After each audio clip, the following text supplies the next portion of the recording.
آخر وَاعْبُدْ رَبَّكَ حَتَّى يَأْتِيَكَ الْيَقِينُ وقال النبي صلى الله عليه وسلم احب الاعمال ما داوم عليه صاحبه او كما قال صلی اللہ علیہ وسلم۔ بہت ہی نصیباور حاضرین جمعہ، ہر طرح کی تعریفات و توصیفات اس وحدہ لا شریک خالق کائنات مالک ارض و سما کے لیے لائق و زیبا ہیں، جس نے ہمیں پیدا فرمایا، اور بے شبہ درود و سلام ہو اس ہستی اقدس و مقدس پر جس کا نام نامی اسم گرامی احمد مجتبیٰ محمد مصطفیٰ صلی اللہ علیہ وسلم ہے۔ حاضرین اکرام، رمضان کے بعد یہ پہلا جمعہ ہے جس میں ہم لوگ حاضر ہوئے ہیں۔ یقین جانیے کہ ابھی کل رمضان میں ہم لوگ عبادتوں کا اس قدر اہتمام کیا کرتے تھے کہ ہم میں سے ہر شخص کا ایمان تازہ تھا، ہر شخص کا رشتہ قرآن سے بہت مضبوط تھا، ہر شخص نوافل کا اہتمام کرتا تھا، ہر انسان برائیوں سے کوسوں دور تھا، اور ہم میں سے ہر شخص صدقات و خیرات کا اہتمام کیا کرتا تھا۔ لیکن آج حالت یہ ہو گئی ہے کہ ہماری مسجدیں ویران ہیں، مسجدیں مرثیہ خواہ ہیں،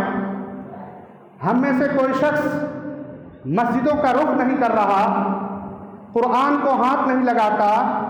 صدقات و خیرات میں کوئی دلچسپی نہیں رہ گئی۔ سوال پیدا ہوتا ہے کہ کیا ایک مسلمان کا شیوا، ایک مسلمان کا وتیرہ اور ایک مسلمان کا عمل اسی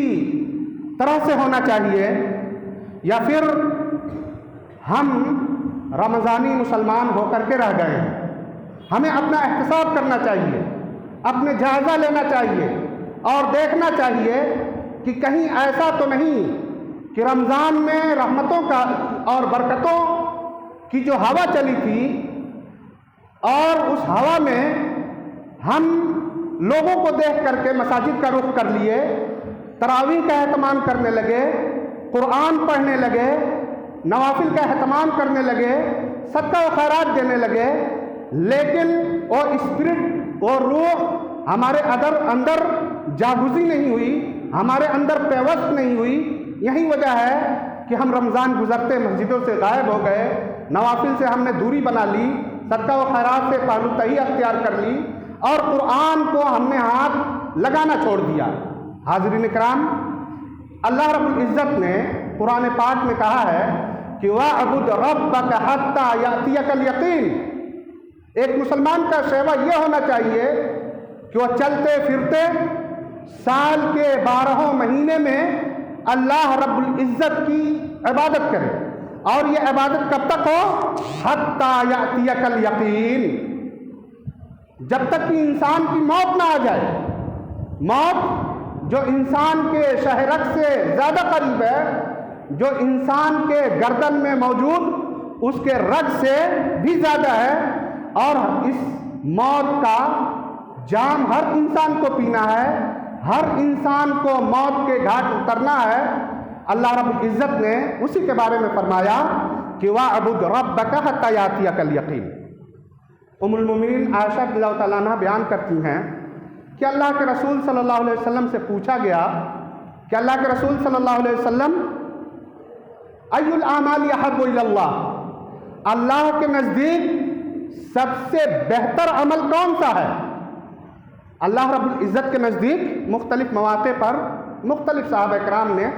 اللہ کے رسول صلی اللہ علیہ وسلم سے استفسار کیا، اپنے مسائل دریافت کیے۔ ایک صاحب نے پوچھا اللہ کے رسول ای الاعمال احب الی اللہ، اللہ کے نزدیک سب سے پسندیدہ، سب سے پاکیزہ، سب سے بہتر، سب سے برتر عمل کون سا ہے؟ اللہ کے رسول صلی اللہ علیہ وسلم نے فرمایا کہ ما داوم علیہ صاحبہ، وہ عمل سب سے بہتر ہے جس پر انسان مداومت برتے، ہمیشگی برتے۔ یعنی اگر کوئی عمل شروع کرے تو صرف رمضان میں، شعبان میں، 15ویں شعبان کو، شب برات کی رات کو نہ انجام دے، بلکہ اللہ کے رسول صلی اللہ علیہ وسلم نے فرمایا ما داوم علیہ صاحبہ، جس پر انسان مداومت برتے، وَإِن قَلَّ، اسلام یہ نہیں چاہتا ہے کہ انسان رات دن مالا لے کر کے تسبیح جپتا رہے، اسلام یہ نہیں چاہتا ہے کہ انسان جنگلوں میں جا کر کے اللہ اللہ کرتا رہے، نہیں، یہ تمام چیزیں اسلامی تعلیمات اور اسلامی اسپرٹ کے خلاف ہیں، بلکہ اسلام کی خواہش یہ ہے کہ انسان عبادت کو انجام دے اور جس عبادت کو شروع کرے اس پر مداومت برتے، مواظبت برتے، ہمیشگی برتے، گرچہ وہ عمل مختصر ہی کیوں نہ ہو۔ اسی طرح کی ایک حدیث صحیح بخاری میں مسروق ابن اجدع جو کہ مشہور تابعی ہیں، وہ ام المومنین عائشہ رضی اللہ تعالیٰ عنہ سے پوچھتے ہیں کہ ام المومنین ای الاعمال احب الی اللہ، اللہ رب العزت کے نزدیک سب سے پسندیدہ عمل کون سا ہے؟ ام المومنین کہتی ہیں کہ الدائم، وہ عمل جس پر ہمیشگی برتی جائے، جس پر مداومت برتی جائے۔ عبداللہ ابن عمرو بن عاص رضی اللہ تعالیٰ عنہ کے تعلق سے ایک موقع سے اللہ کے رسول صلی اللہ علیہ وسلم نے انہیں مخاطب کرتے ہوئے فرمایا کہ لا تکن مثل فلان، عبداللہ فلاں انسان کی طرح سے مت ہو جانا۔ اللہ کے رسول صلی اللہ علیہ وسلم نے حوالہ دے کر کے بتایا کہ فلاں انسان کی طرح مت ہو جانا۔ وہ نوافل کا اہتمام کرتا تھا، تہجد پڑھا کرتا تھا، راتوں میں جاگ کر کے اللہ کی عبادت کیا کرتا تھا، لیکن پتہ نہیں کیوں کمزور پڑ گیا اور اس نے اس عبادت کو چھوڑ دی، خیرآباد کہہ دیا۔ تو اللہ کے رسول صلی اللہ علیہ وسلم نے عبداللہ ابن عمرو بن العاص رضی اللہ تعالیٰ عنہ کو، وہیں عمرو بن العاص ہیں جو ایک غزوے سے واپس ہوئے، تو اللہ کے رسول صلی اللہ علیہ وسلم سے عرض کیا کہ اللہ کے رسول، آپ کی نظروں میں سب سے پسندیدہ انسان کون سا ہے؟ ان کی خواہش یہ تھی کہ اللہ کے رسول، میں تازہ جنگ سے آیا ہوں، میرے ہاتھ پر اللہ نے فتح سے عطا کی ہے، ہو سکتا ہے اللہ کے رسول کہہ دیں کہ سب سے پسندیدہ انسان تم ہو۔ اللہ کے رسول صلی اللہ علیہ وسلم نے کہا کہ عائشہ سب سے پسندیدہ میری نظروں میں ہے۔ اللہ کے رسول صلی اللہ علیہ وسلم نے کہا کہ عبداللہ بن عمرو بن عاص نے کہا کہ اللہ کے رسول صلی اللہ علیہ وسلم، میں خواتین کے تعلق سے نہیں پوچھ رہا، میں مردوں میں پوچھ رہا ہوں کہ مردوں میں آپ کے نزدیک سب سے آپ کی نظروں میں چہیتا کون ہے؟ اللہ کے رسول صلی اللہ علیہ وسلم نے کہا کہ ان کے والد ابو بکر۔ اللہ کے رسول صلی اللہ علیہ وسلم سے پھر پوچھا، اللہ کے رسول صلی اللہ علیہ وسلم، ان کے بعد اللہ کے رسول صلی اللہ علیہ وسلم نے فرمایا کہ عمر، یعنی عمر بن خطاب، تم اللہ کے رسول صلی اللہ علیہ وسلم کے سب سے چہیتے انسانوں کو اور اس امت کے سب سے فضیلت یافتہ لوگوں کو گالیاں دیتے ہو اور اس کے بعد اتحاد کی باتیں کرتے ہو۔ اللہ کے رسول صلی اللہ علیہ وسلم نے بے شمار حدیثوں میں بیان فرمایا، بہت سارے لوگ اور کچھ لوگوں کا یہ نظریہ ہے کہ ابو بکر، عمر یہ غاصب ہیں، بلکہ یہاں تک کہتے ہیں کہ اگر مکہ پہ، مدینے پہ ان کو قبضہ حاصل ہو گیا تو کیا کریں گے؟ انہیں قبروں سے نکال کر کے اور حقوق کو غصب کرنے کی سزا ان کو دیں گے، نعوذ باللہ۔ اللہ کے رسول صلی اللہ علیہ وسلم نے بے شمار احادیث میں ابو بکر رضی اللہ تعالیٰ عنہ کی فضیلت بیان کی۔ اللہ کے رسول صلی اللہ علیہ وسلم مرض الموت میں مبتلا ہوئے تو اللہ کے رسول صلی اللہ علیہ وسلم نے اسی صحابی کو کہا تھا کہ تم میری نیابت کرو، لوگوں کی امامت کراؤ۔ اللہ کے رسول صلی اللہ علیہ وسلم ہجرت کے لیے نکلے تو اسی ابو بکر رضی اللہ تعالیٰ عنہ کو لے کر کے نکلے، اور تم ان ابو بکر رضی اللہ تعالیٰ عنہ کو گالیاں دیتے ہو، جبکہ تمام اہل سنت والجماعت کا اس بات پر اتفاق ہے کہ اس امت میں نبیوں کے بعد، اللہ کے رسول صلی اللہ علیہ وسلم کے بعد، ابو بکر رضی اللہ تعالیٰ عنہ اس امت کے سب سے افضل اور برتر انسان ہیں۔ اگر کوئی آپ کی برتریت پہ، آپ کی افضلیت پہ شک کرتا ہے تو اسے اپنے ایمان کو ٹٹولنا چاہیے، جائزہ لینا چاہیے۔ اس کے بعد نمبر آتا ہے ابو عمر رضی اللہ تعالیٰ عنہ کا۔ اللہ کے رسول صلی اللہ علیہ وسلم نے بیان فرمایا تھا کہ دوسرے نمبر پہ اس امت کے سب سے افضل اور میری نظروں میں سب سے چہیتے صحابی کون ہیں؟ عمر رضی اللہ تعالیٰ عنہ۔ اس کے بعد بھی عمرو بن عاص رضی اللہ تعالیٰ عنہ نے ایک دو لوگوں کے بارے میں پوچھا۔ اب انہیں ڈر ہوا کہ کہیں ایسا نہ ہو کہ میں ایسے پوچھتا رہوں، اللہ کے رسول صلی اللہ علیہ وسلم دوسرے صحابہ کرام کا نام لیتے رہیں، بس اس ڈر کے مارے، اور میرا نمبر نہ آئے، اس ڈر کے مارے انہوں نے یہ اپنا سوال بند کر دیا۔ میں عرض کر رہا تھا کہ اللہ کے رسول صلی اللہ علیہ وسلم نے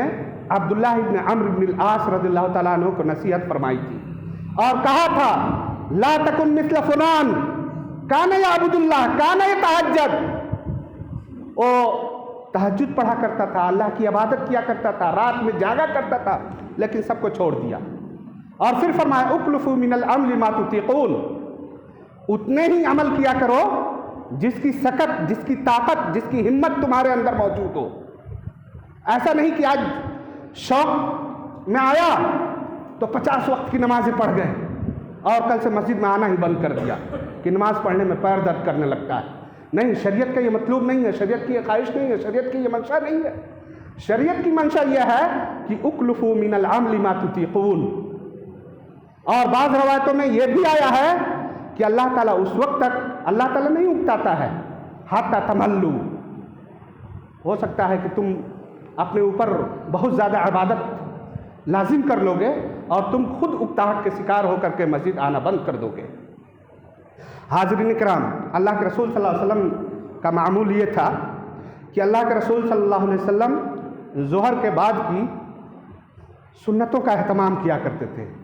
ایک بار ایسا ہوا کہ بعض وفود کی آمد ہوئی، اللہ کے رسول صلی اللہ علیہ وسلم مسجد میں بیٹھ کر کے وہ ان لوگوں سے بات کرنے لگے، یہاں تک کہ ظہر اور اس کی سنتوں کا وقت نکل گیا۔ اللہ کے رسول صلی اللہ علیہ وسلم نے عصر کے بعد ان سنتوں کو ادا کیا۔ عصر کے بعد آپ تصور کیجیے، ہمارا کیا معمول ہوتا ہے، نماز پڑھتے ہیں، ٹھیک ہے، اللہ کے رسول صلی اللہ علیہ وسلم نے کہا کہ لا تجعلوا بیوتکم مقابر،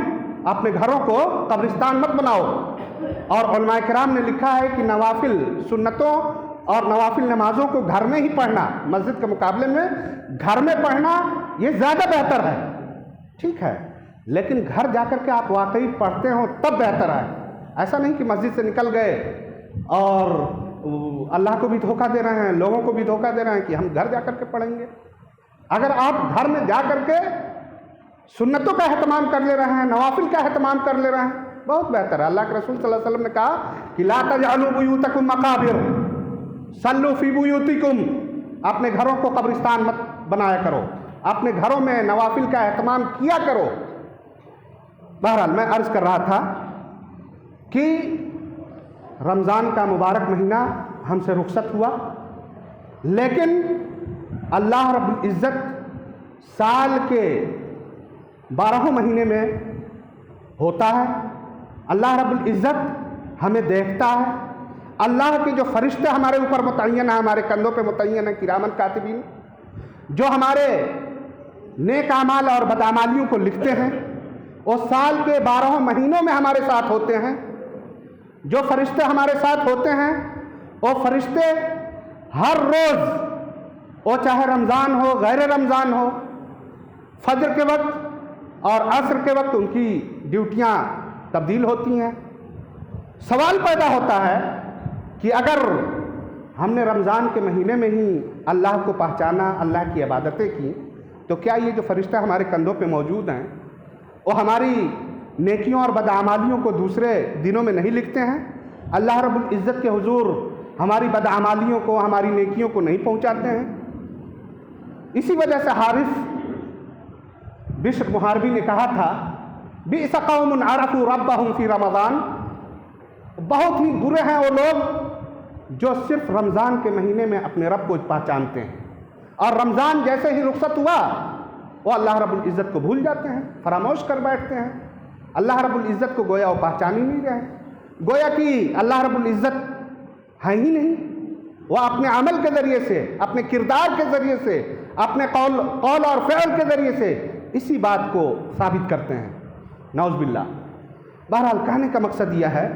کہ اللہ رب العزت نے ہم انسانوں کی تخلیق اور پیدائش ہی اس لیے کی ہے کہ ہم اللہ رب العزت کی عبادت کریں۔ وما خلقت الجن والانس الا لیعبدون، میں نے انسانوں کو، جناتوں کو صرف اور صرف اپنی عبادت کے لیے پیدا کی ہے۔ بعض مفسرین نے لکھا کہ لیعبدون یعنی لیوحدون، یعنی وہ اپنے عقیدے کو درست کریں۔ ظاہر سی بات ہے، آپ نماز پڑھنے جا رہے ہیں، مسلمان ہیں، تو سب سے پہلی چیز جو آپ کے اوپر واجب ہوتی ہے کہ آپ اپنے عقیدے کی اصلاح کریں، آپ یہ جانیں کہ آپ کا جو رب ہے وہ عرش کے اوپر مستوی ہے، آپ یہ جانیں کہ آپ تنہائی میں بھی جو کام کرتے ہیں اللہ رب العزت اس کو دیکھتا ہے، آپ جانیں کہ اللہ رب العزت کے کچھ اسماء و صفات ہیں، اور جو اسماء و صفات ہیں وہ بہت ہی عمدہ ہیں، اس سے بہتر کوئی نام نہیں ہو سکتے، اور پھر ان ناموں کے مقتضا اور ان کے مفاہیم کے مطابق اپنے عمل و کردار کو ڈھالیں، تب جا کر کے آپ حقیقی معنوں میں مسلمان ہو سکتے ہیں۔ اللہ کے رسول صلی اللہ علیہ وسلم نے ماہ رمضان میں ہم نے 30 دنوں کے روزے رکھے، تو کیا روزوں کا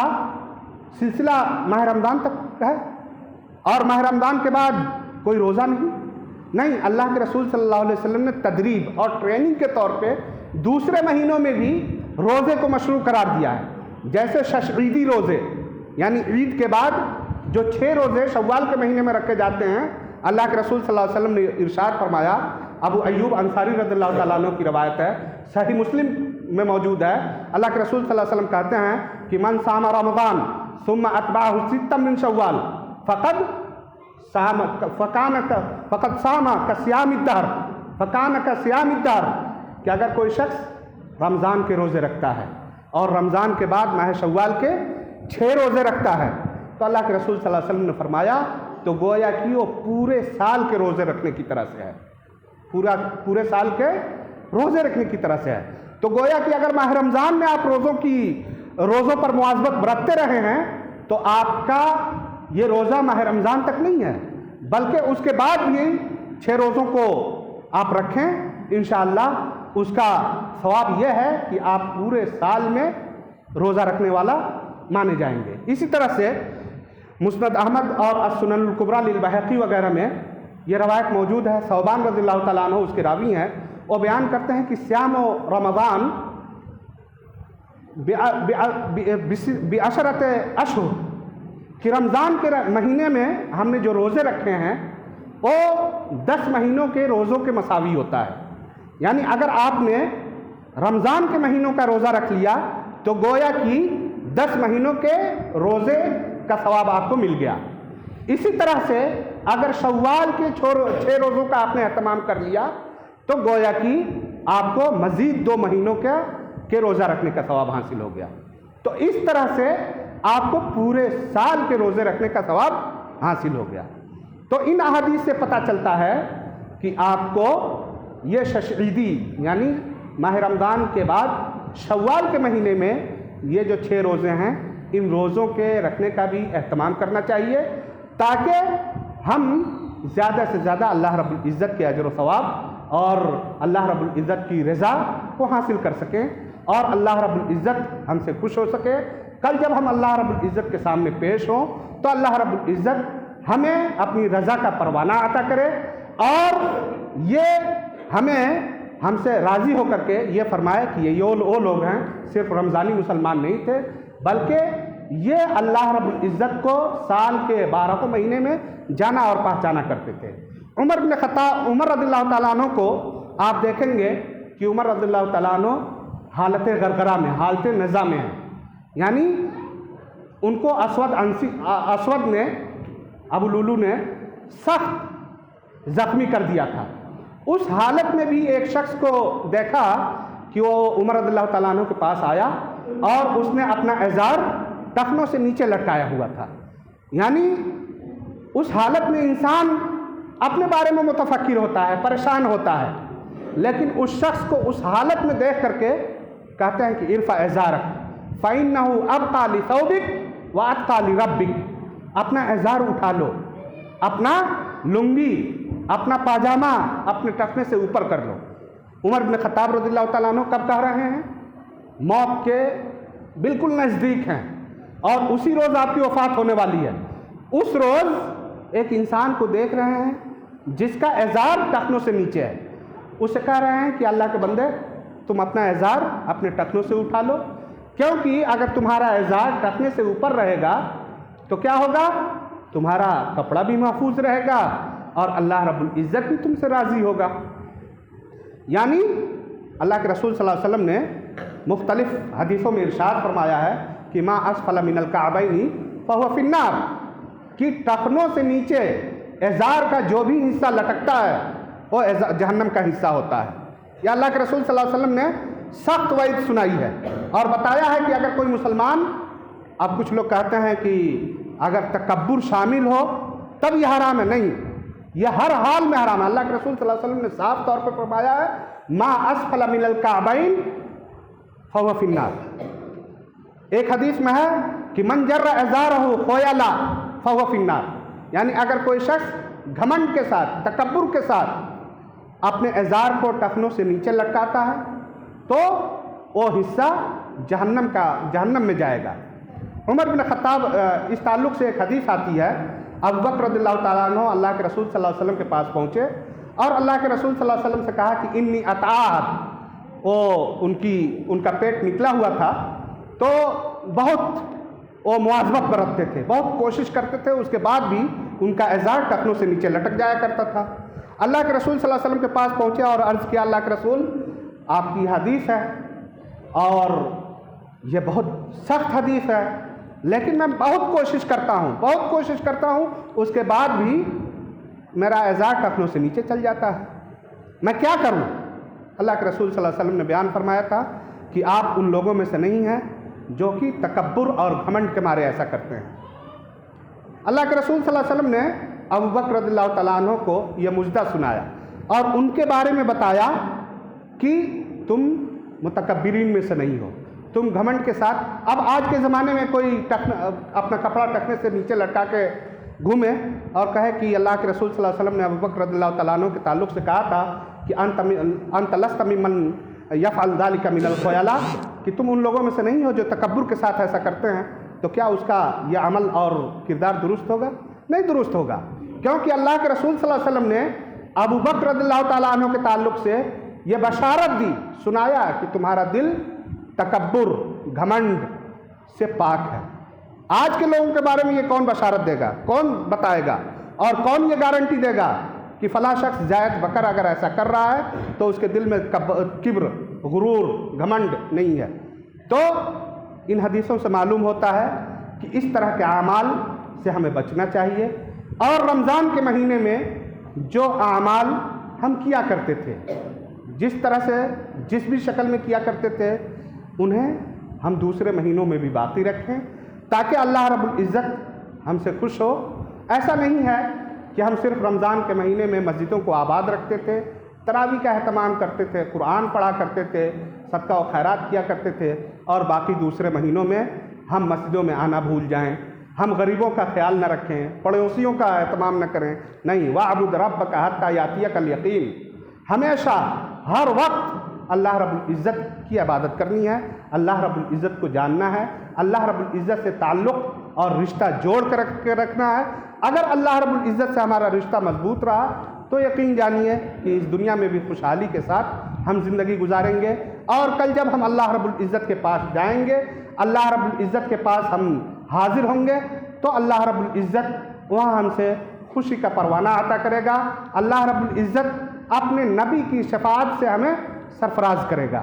اللہ رب العزت قیامت کے روز اگر ہم اللہ کے رسول صلی اللہ علیہ وسلم کے فرمودات، آپ کی تعلیمات، آپ کی بتائی ہوئی تعلیمات کے مطابق زندگی گزاریں گے تو یقین جانیے کہ قیامت کے روز جب ہم اللہ رب العزت کے سامنے حاضر ہوں گے، میدان محشر میں سب لوگ پریشان ہوں گے، اور مشہور حدیث ہے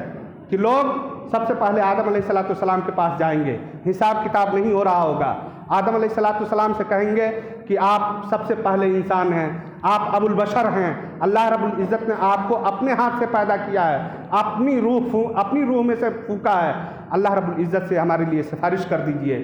آدم علیہ السلام کہیں گے کہ آج میں اس لائق نہیں ہوں، آج میرے بس کی یہ بات نہیں ہے، پھر انہیں اپنے اس غلطی کا احساس ہو جائے گا کہ اللہ رب العزت نے انہیں شجر ممنوعہ سے منع کیا تھا کہ اس کا پھل مت کھائیے گا، لیکن انہوں نے کھا لی تھی۔ وہ کہیں گے کہ ان ربی غضب اليوم غضبا لم یغضب قبلہ ولن یغضب بعدہ، کہ آج ہمارا رب اتنا ناراض ہے کہ اس جیسا اس سے پہلے نہ تو کبھی ہوا ہے، نہ اس جیسا ناراض آج کے بعد کبھی ہوگا۔ جاؤ کسی اور کے پاس، ابراہیم علیہ السلام کے پاس جائیں گے،